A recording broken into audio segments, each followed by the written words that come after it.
Hello everyone, I hope you're doing well.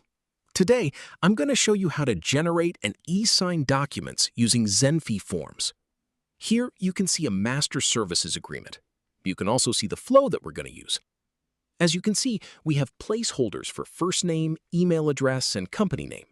In the agreement itself, we have sections such as scope of services, fees, confidentiality, terms and termination, limitations, governing law, and all the other related clauses. At the end of the agreement, we have the signature section, and again, we have our placeholders throughout the document. Now here we have our template form. As shown here, we have the flow title, and we can easily add a title and description. By doing this, we can provide all the information related to our agreement directly within the form. We also have the option to display the content as HTML. When you enable this option, you can use HTML code to create much better styling. Here we can see that I have some HTML code. And we have a bigger version of it here in another form. As you can see, we have the entire agreement displayed as HTML, and at the end we have a signature field. Users can read the agreement, sign it, and then click Submit. Now, let's go back to our main version.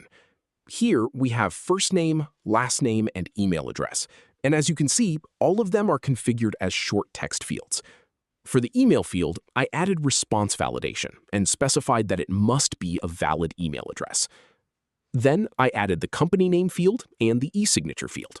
Next, we have the Create Template from Google Docs step, followed by the email step used to send the generated document. There is only one important point to remember. Although we use placeholders throughout the document, the signature should not be a text placeholder. Instead, we need to insert it as an image. Then we right-click on the image, select Alt Text, and under the Advanced options, we add the placeholder value there. After that, we save the document. Next, we publish the form and run a test. If we open the trigger, we have the agreement displayed here. Then we have the first name, last name, email address, company name, and the e-signature field. Also, one thing I'd like to mention, when you want to use HTML, there's no need to write the code yourself.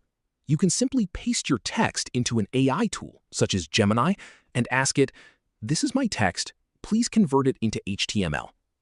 It will generate the HTML for you, which you can then paste directly into the form.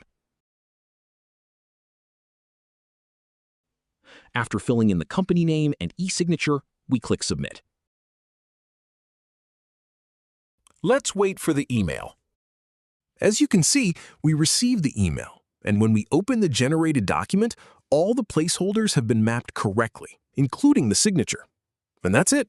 Thank you very much.